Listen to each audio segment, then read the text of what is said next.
Did you know that the perfect bank balance for a business is actually zero? And before you think I've gone mad, let me explain.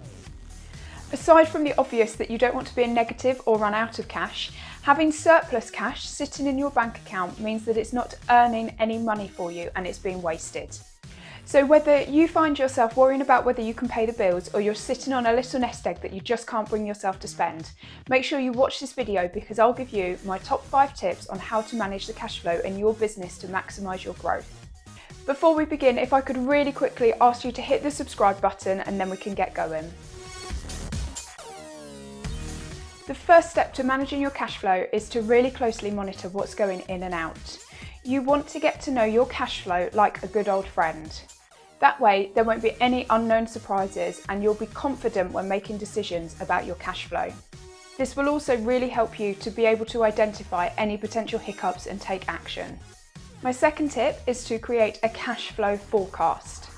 Now, a cash flow forecast is a prediction of what you think is going to come in and out of your bank account. And this really helps you to plan for the future and to predict any cash flow issues so that you can take action and correct it before it occurs.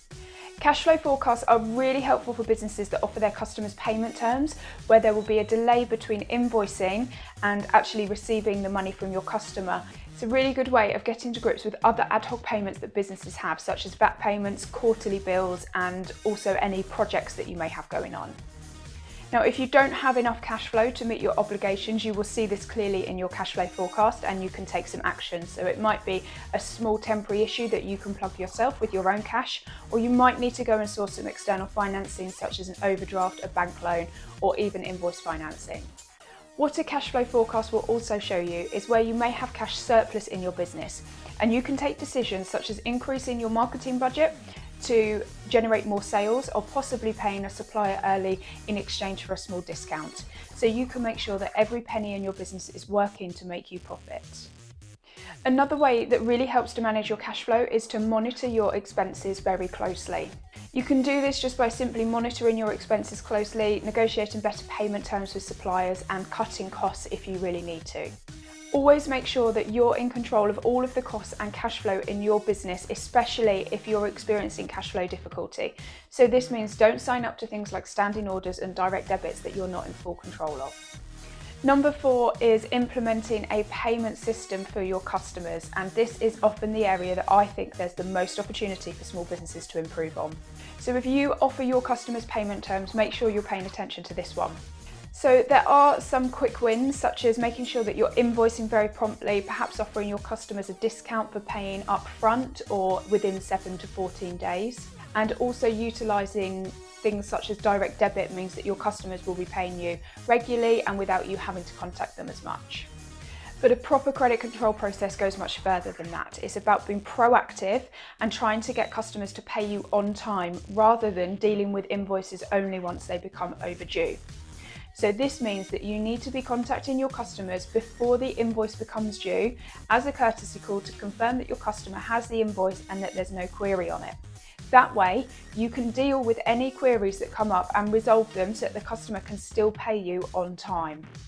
This proactive approach never fails to reduce the amount of time that it takes customers to pay you, and it really will have a positive impact on your cash flow, so make sure you try it. And finally, building really strong relationships with your suppliers will also have a very positive impact on your cash flow. Paying invoices promptly and responding to queries that the suppliers may send you asking for confirmation of payment means that you will foster a very good relationship with them. This means that you have an open path of communication with that supplier should you ever need a little extra time paying an invoice.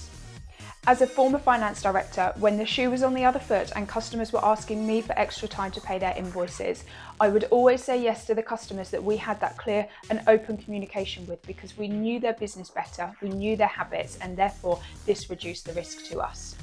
Therefore, by maintaining these really strong relationships with your suppliers, you not only get the chance of better payment terms on most of your invoices, but it also means that you've got options to plug short-term cash flow problems in your business.